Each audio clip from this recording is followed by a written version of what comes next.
I pledge allegiance to the flag and the United Gays of America, to safety in public, from queer to trans, one nation, underdogs, not invisible, with liberty and justice for all.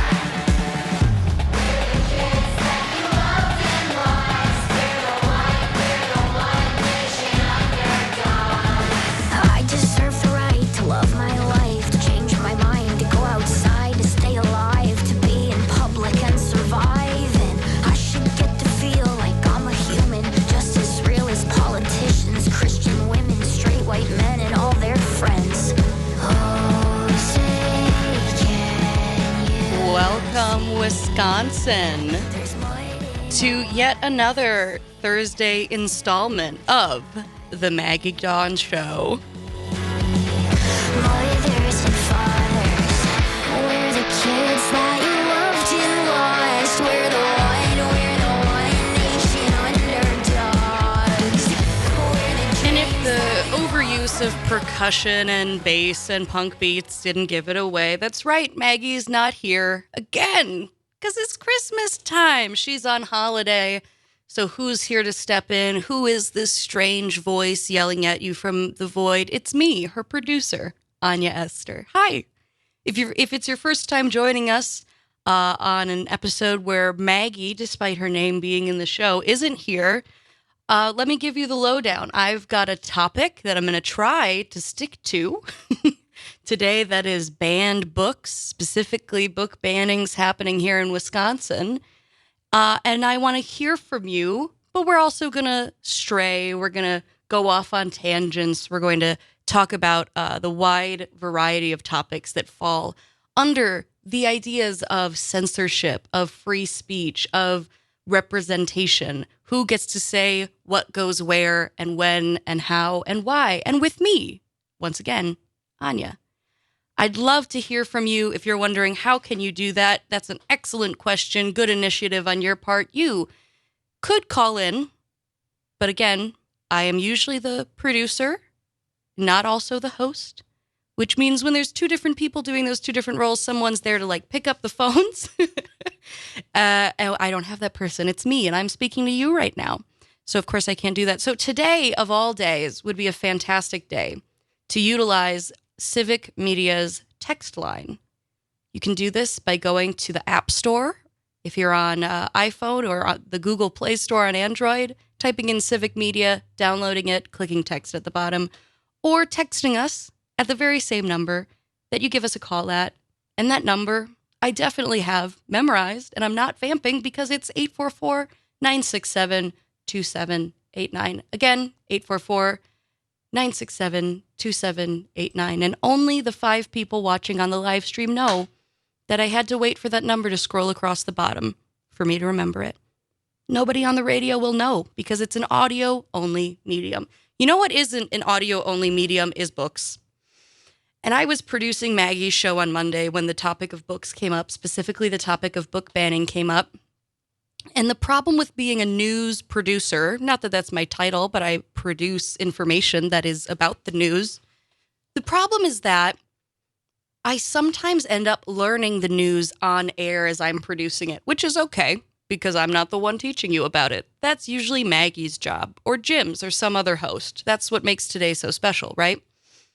So on Monday, when she starts talking about the book ban, I got really, really nervous because she put this number out there that I thought just simply couldn't possibly be right, which is she said that in the Elkhorn School District, someone submitted a list of 444 books to be banned.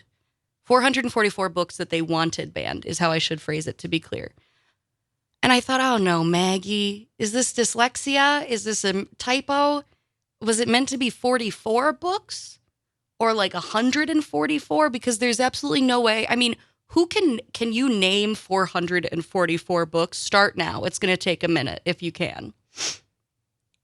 There's just no way that was the number. And yet, lo and behold, in my research leading up to this, I found it. I found the list. It is at its title, it's 444 titles. I did some counting and I took out some repeats. I think it's really about 436 in reality. But the list is staggering. And before I get into that specific list, I want to tell you what I determined after researching this part, which is there is a shocking number of book bans. I know this probably isn't news to everybody, but let me walk you through it. There's a shocking number of book bans happening in this state, or that have happened in this state and are currently being enforced, meaning someone put forward some list like this, and whoever's in charge of such things said, oh, yep, let me just duck into the library real quick and grab all these off our shelves and chuck them in the trash, which we'll get into later. But there's also a staggering number of ones that are in progress, meaning someone like this list has been, or someone has proposed something like this list, and we're now sort of in the middle period between, are we going to remove these books or aren't we? So in this first opening bit, I want to talk to you about where in Wisconsin it's happening.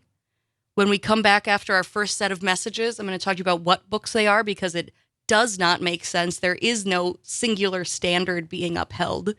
There is no version of a rubric you can write that excuses or understands the vastness of the books being banned here. There's no way to account for the breadth and the depth of different topics and different ways of approaching those topics other than an all-out ban on the conversation of certain kinds of people and their experiences.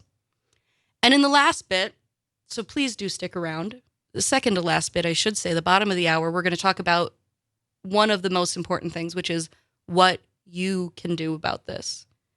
And if you're rolling your eyes because every time you've ever clicked on something that says like, what you can do to save the penguins, and it's like, give us $10. It's like, well, I don't have $10. Don't worry. I not only have options that are fun and cool and punk, as I always do. Come on, that's my thing. But I also have things that are free, like outright free. And what could be more punk than that? So we'll get into that. Stick around.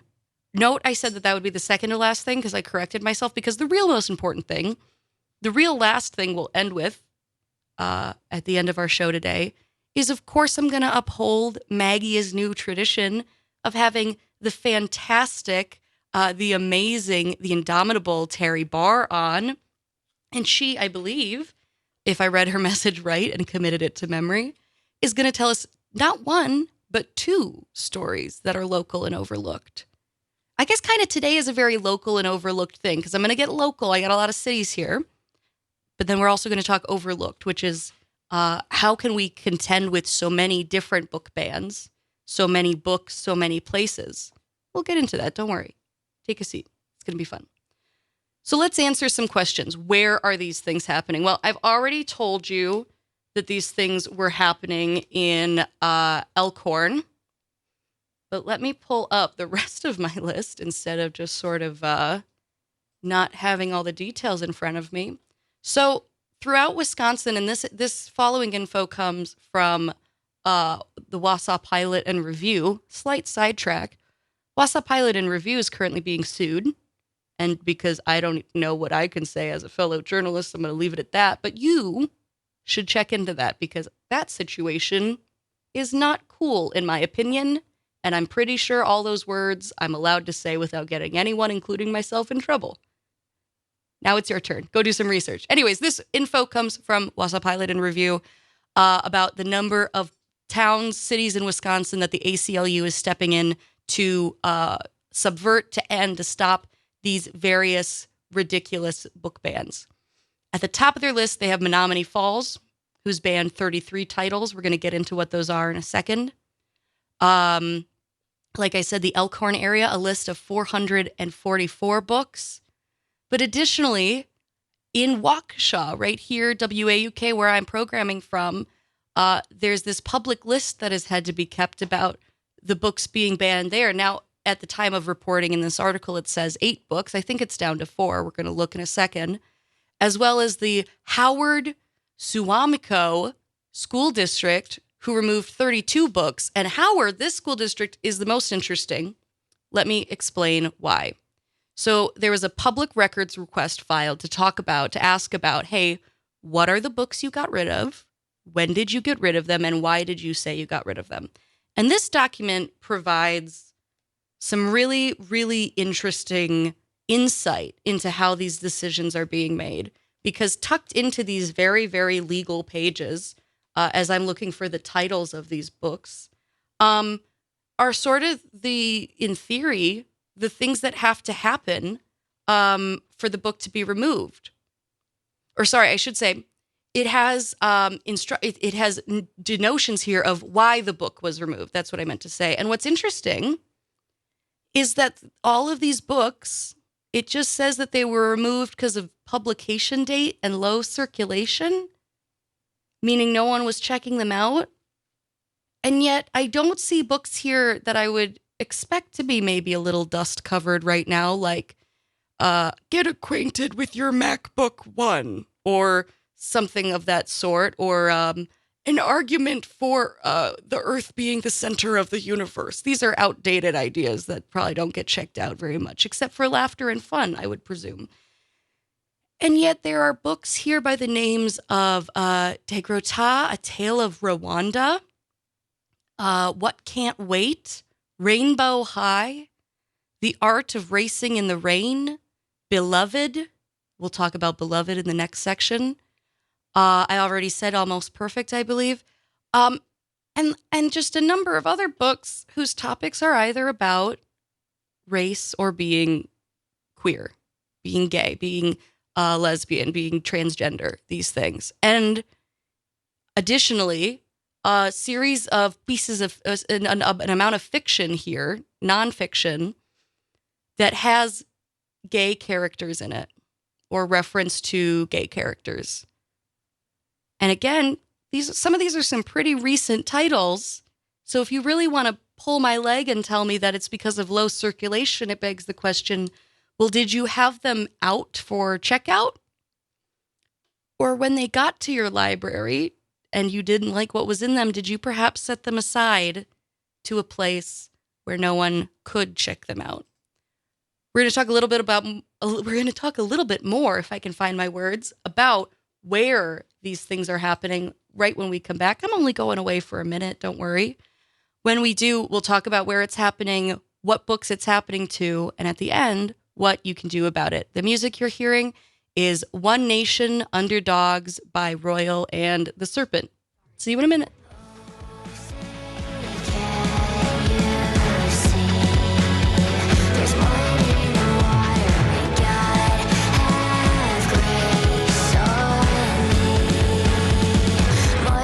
And fathers, we're the kids that you love to watch. We're the one nation underdogs.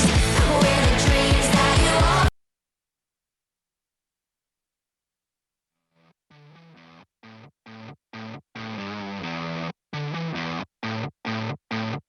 I haven't slept in weeks and I'm digging in my couch for pennies, 60 hours a week, and I'm spaced out on pennies. It's stuck in my head, laying here rotting in bed, caught up in things that I said. Sorry, but nuance has got it. I didn't even know that line was in there. That was so good just coming back. Did she just say nuance is dead? Girl, same. I love that idea. Hey, welcome back to the Maggie Dawn Show. This is not Maggie Dawn, despite what it says on the tin. This is Anya Esther, and what you've just heard is Riot by Daisy Grenade. I love all those words, especially when they're together. And you're coming back to an episode of the Maggie Dawn Show with Anya, her producer, where I am talking about banned books, book bannings, especially happening in our public schools. The term public school is always interesting when we talk about this idea of what is public, what is accessible to the public, the idea that children are members of the public and that when they're in those public schools, they have access to the information there within. The idea that a library is a place where you go to learn stuff that's been in theory vetted by experts. That's how it gets published. And if you're going, well, can't they just go to the internet for that? Did you not hear the part just now where I said vetted by experts? Do you have any idea how much that doesn't happen on the internet? Maybe not. Check it out sometime. It's kind of crazy out there. I said I'd wrap up talking about where these things are happening, like I said, just to go over the list again. And these are just the cities in Wisconsin that the ACLU is involved in suits, in lawsuits. They're suing these school districts on behalf of their students, saying it is actually not constitutional. You are defying these children's civil liberties, because the kids do have that, whether the children are civil or not, they do get civil liberties. they're suing. These are just the places that the ACLU is suing. These are not all the book bans in action currently happening or proposed in Wisconsin, much less the U.S. We'll talk about the number there in a second. But those 6 places currently being sued are Menominee Falls for 33 titles, Howard Swamico, I hope I'm saying that right, I apologize if I'm not, with 32 books, Waukesha with 8, but it seems like maybe it's down to 4 now. Call in if you know differently, 844-967-2789. Elmbrook for 7 books. And I spoke incorrectly earlier. I said Elkhorn had the paper that explained more about why these books are being placed there. I apologize. It was Elmbrook. You see how I got those two confused? We'll come back to that. And then the aforementioned Elkhorn, a parent requested 444 books be banned. Yes, I've read through that list. I'll talk about which of those books I've read and some other interesting corresponding notes on those. And Kenosha for 4 books. 4 books Kenosha said no to. So that's the where. Let's talk about which books and for why. Or at least what the reasons we're being told are why. My main reference for this episode, other than the fantastic research of Wausau Pilot and Review, Milwaukee Journal Sentinel, many other Wisconsin sources, is the national source, PEN, P-E-N, PEN, like something you'd write with, America. PEN America, which stands for, well, it used to stand for, I guess, poets, essayists, and novelists. And now it means poets, playwrights, editors, essayists, and novelists. So it's nice to feel included, is what I'll say, as an editor. But they are an institution at the forefront of fighting book bans, and additionally fighting illiteracy, childhood and adult illiteracy. Side note, hey, it's kind of crazy if your country is dealing with either the issue of like a ton of book banning or the issue of a ton of illiteracy. And it's kind of crazy when your country has both an issue with banning too many books and also not enough people being able to read.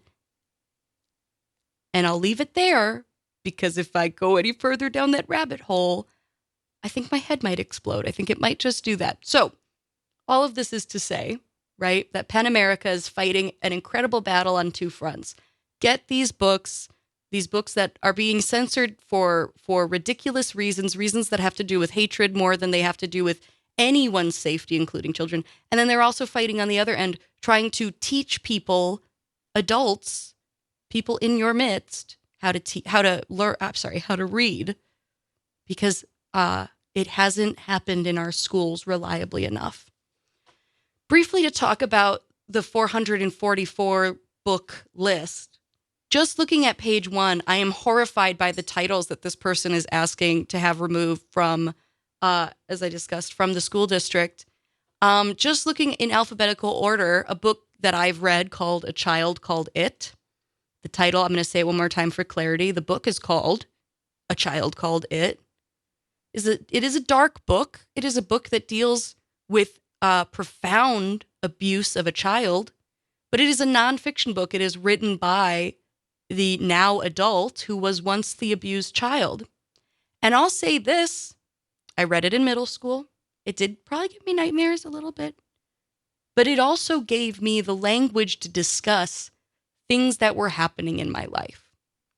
That without that gentleman's example of his book that he wrote, I want to say, with child-appropriate language, it is not gratuitous, it is not gory in the sense of needless over depictions of violence. If you want to talk about we don't want certain books in certain younger kids' libraries because they may contain discussion of images that are disturbing, I get that. But I read it in middle school, and this is on the middle school ban list. And I get it, I'm pretty kooky, so maybe it's reading that one book that did it. But I'll tell you what, banning it isn't going to save your kid from turning out like me either, all right? The horrifying thing you have to dabble in for that to happen is funding the arts and loving your kids. But other topics from this list, I mean, there's a book banned on this list called A Good Kind of Trouble. I mean, are we just going off titles? Another book, I'm still under the A's, All the light we cannot see is on this list to be banned. And if your knee-jerk response is, actually, that book title sounds familiar. Why does that book title sound familiar? Oh, it's because, first of all, it's a book about the Holocaust. It's about World War II and Nazi Germany, about defying fascists. So let's get that out of our kids' hands real quick, right? And it's also a book which was just adapted into a mini-series by National Geographic. Not just any mini-series. It's nominated for the Golden Globe. So it's on, I mean, and by the way, if you don't know, National Geographic owned by Disney. So this is on Disney Plus. When the students of these libraries go home and put on Doc McStuffins for their younger sibling or sit down to watch some Star Wars with whomever, here it is, the movie version of this book that's so terrifying. We have to get it out. It's so dark. It's horrible. We have to get it out of the hands of our children. It's on Disney. And that's not to give Disney a pass on everything they ever made. Disney's made some scary films. But that's not this, so let's stop acting like it was. Again, you're going to ban a book about the Holocaust. Similar topic, other end of the ocean, a book called Baseball Saved Us. I had to Google this one. This is a picture book about Japanese internment, the internment of Japanese folks during World War II on U.S. soil. Does it get any clearer? I mean, really, is the concern that the kids will read it and they'll build themselves their own internment camp? No. Is it because there's blueprints in there on how to build something of that sort? We don't want the kids to have that knowledge? No. We don't want the kids to know that their country did something really cruel to people like the friends they might have who are Japanese. More on more of these books. Still call in, still text in 844-967-2789. Back in a minute.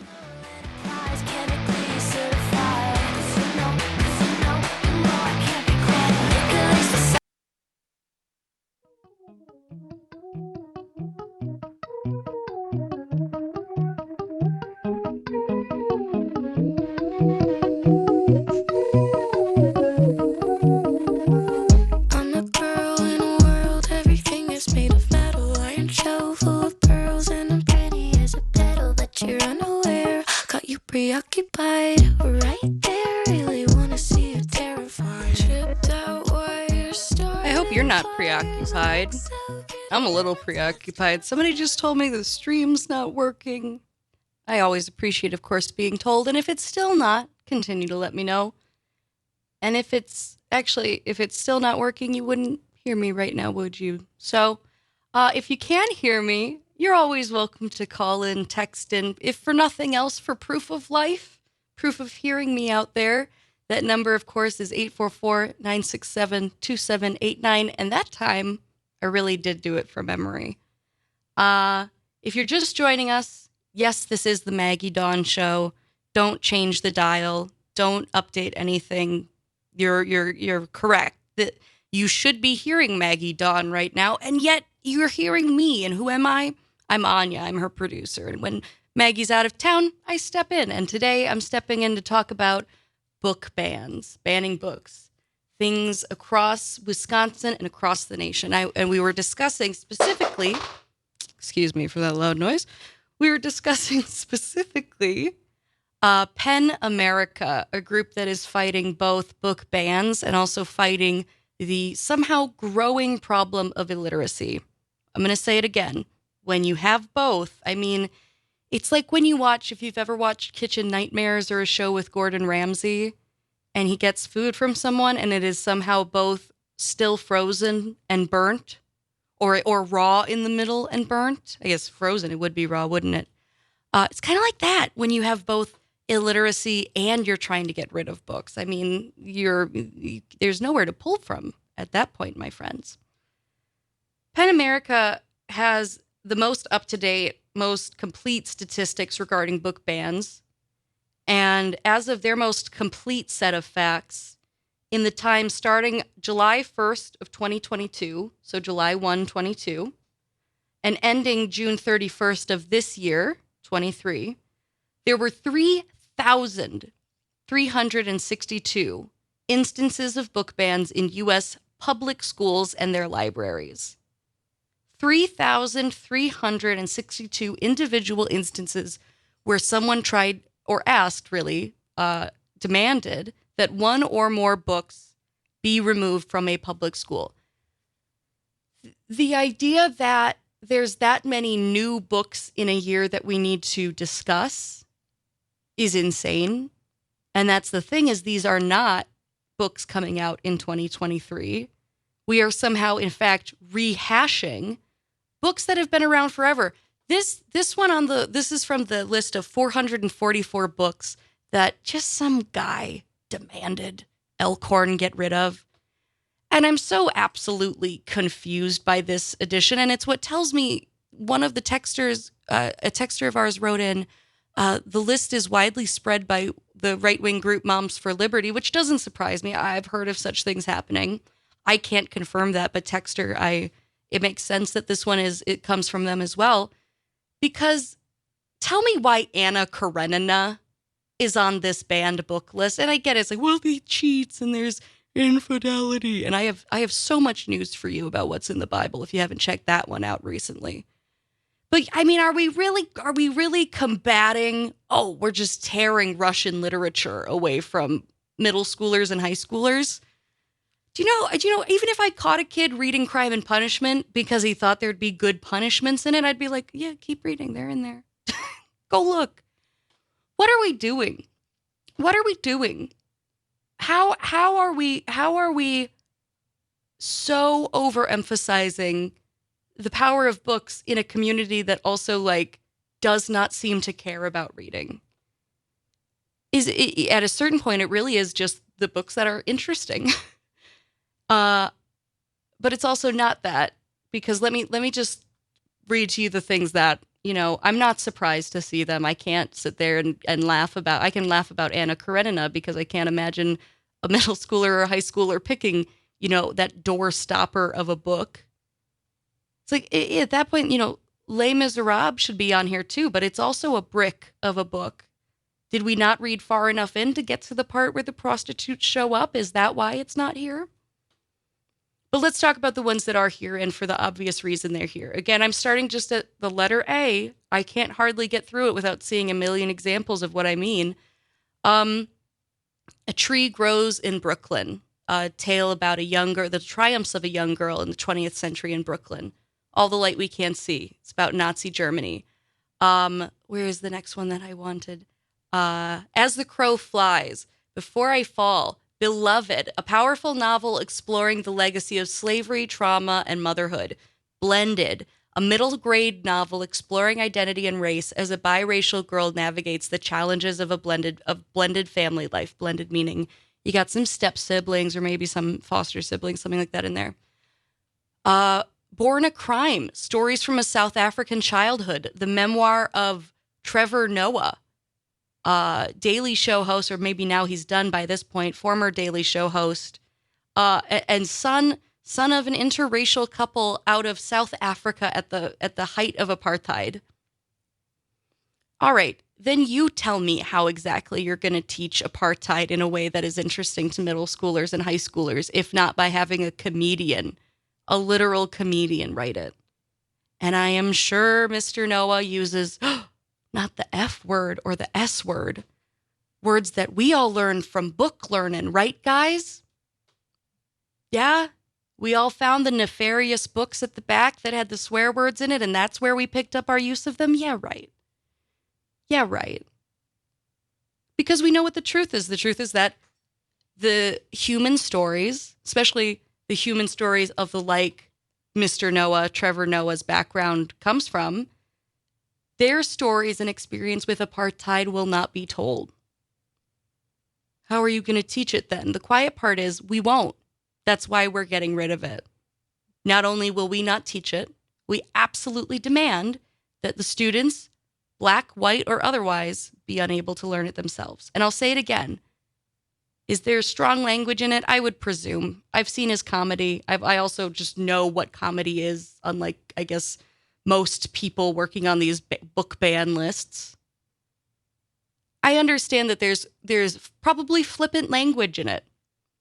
Can I ask what other language you have to use to get such a huge topic through to a high schooler or a middle schooler, caveat, in a way that holds their attention, that they'll remember any of it by the time the quiz comes around, let alone the real quiz, a life experience that requires them to think critically about the things they've read, maybe treat people of Mr. Noah's background a little bit better. Of course we can't do that. Of course we can't do that. Why would we do that? That might help someone. And where would we be? We've got some other texters coming in. Let me start at the top. Mark from the SAC. Apparently Fahrenheit 451 has been banned in some U.S. schools. I wouldn't shock me if it's on this list. I'll be honest. I don't know if I got all the way down to the F's yet because it's such a dense list of books being removed. But yeah, a book quite literally about book banning, about censorship, about the removal of people's rights to discuss things. Oh, let's ban it. Well, yeah, because that's the whole thing, isn't it? We can't talk about why it's bad to ban books. People might think it's bad to ban books. And then what will we do if someone writes a book that we disagree with? How will we ban it if the people know book banning's bad? Well, you won't. Well, we can't have that, can we? I mean, that's what it comes back to. That's what it comes back to. This is Tom from Milwaukee writes, I find it funny that these people really think they can ban books these days. Everything is available on the internet. And Tom, you have no idea how right you are. In fact, that is going to be the lead-in to my What Can You Do section. We're going to come back to that. How you can use the internet. And I don't mean pirating. Don't get worried. It's okay. Don't call anybody yet. Completely legal and, in fact, taxpayer-funded ways. And I don't just mean the library. Don't get ahead of me. But that'll be my lead-in a second here. And a follow-up text, Fruits of the Forbidden Tree. I do know, because I've read the Bible. And it's because I've read it, I know that if any of these books are on that banned list for sexual impropriety or the display of non-family values or language or imagery kids shouldn't be exposed to because it's dark and depressing.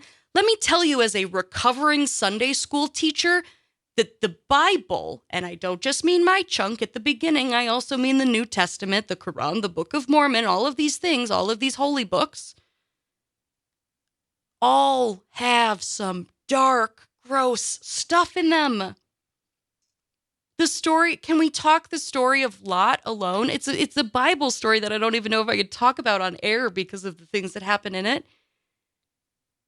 And yet, not only do modern Christians walk away with that story and go, no, it's about not being gay. No, it's about not chasing down strangers in your town to have non-consensual sex with them. And it's about listening to God. And it's about don't go into a cave with your 2 daughters when you think the world's ended. Nothing good could happen.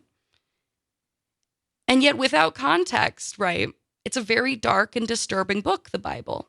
And most religious texts are. They're about war, famine, greed, murder, incest. Did I already say murder? Yeah, but it's in there a lot, so say it twice, right?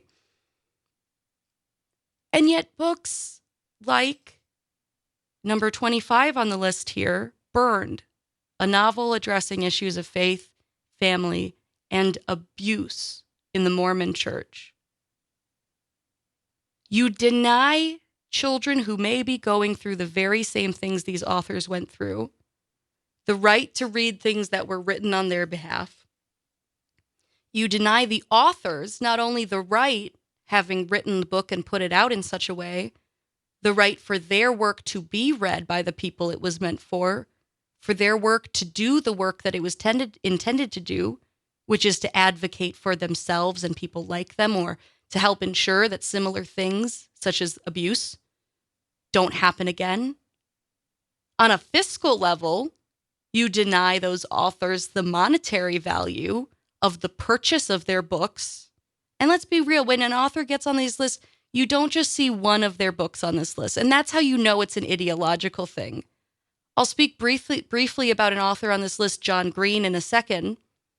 But all of this is to say that monetarily, you're cutting off that author from the purchase of the books by the library in the future, and also the purchase of their books by kids who would read their books and become fans. And it's funny how we can always do the imaginary math to find damages for things when it's like a consulting firm or some sort of other stuff that doesn't really like mark everything down.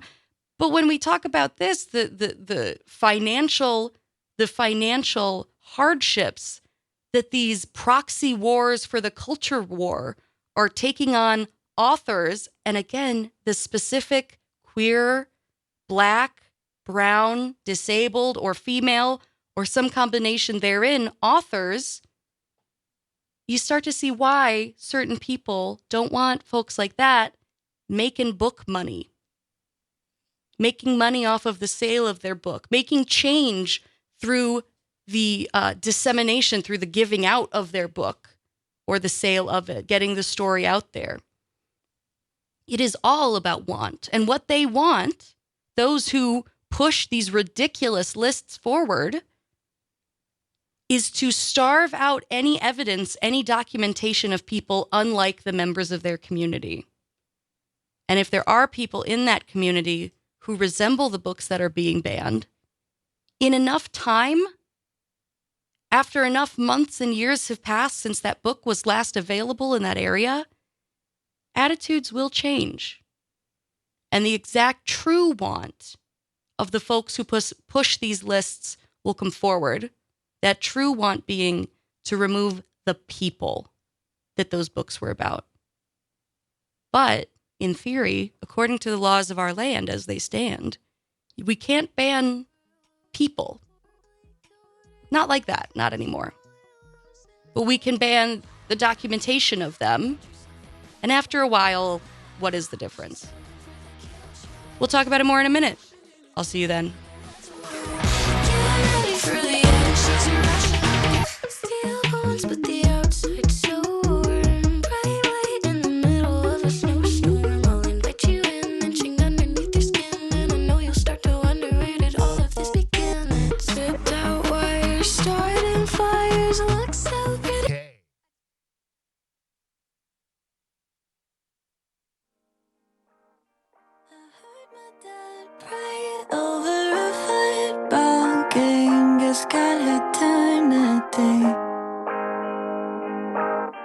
Is there a shortlist order of importance, or is it just luck-based? Welcome back. Listen, I'm just confused with the work that he's doing, and I mean this respectfully.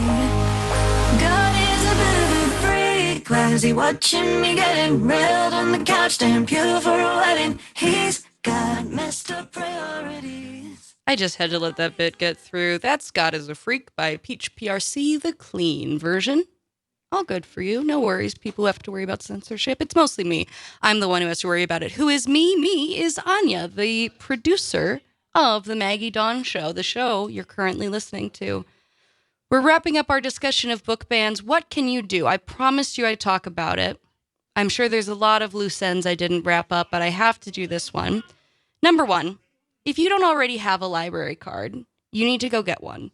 Not just because you can always have fun with a library card, but because it directly supports and directly puts your personhood for free, the first time you get one is my understanding, for free, behind supporting institutions like libraries. And not just libraries within schools where you get into this whole mumbo jumbo of the kids. It's like, yeah, we'll put them in the kids section upstairs and leave us alone. Right? And if the kids want to leave the kids section, like I often did at that age, and read a book about something bigger, something that was weighing on my soul that maybe there wasn't a children's made book about yet, I could do that at the public library, right?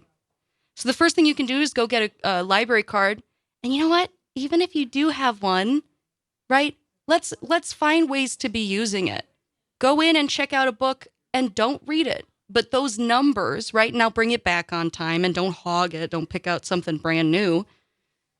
But utilize this thing. You know, we talk about the waste of taxpayer money so much. Guys, you're paying for a membership. You've been paying for it. This is like, would you not either use or cancel Netflix when you have the option to pay for it or not? Well, you don't have the option to not pay for this. There is no canceling your library subscription, so use it. I learned recently now a lot of libraries, they've got DVDs, not just VHSs, DVDs. They've got online checkout. They've got video games. Dude, the Milwaukee one, you can check out passes to places like museums and the zoo. Okay, so put 2 and 2 together of what I've just said. You stop at the library first, and there's free tickets there for you for stuff. Okay? And they got some tools, I think, too. I've seen a bocce ball set at one I saw once. Get in there and use it. And get this, you don't even have to get up. You know how I'm always talking about the Civic Media app, the app that every phone should just come with? Another app that your phone should just come with, it's got nothing to do with Civic Media, but it's still good, is Libby, spelt like the girl's name, Libby, Libby. Okay? This is going to change your life. You're just going to take your library card, the one that you already have, and you're going to put in just basically the info that's on there, your name and your library card number. And guess what?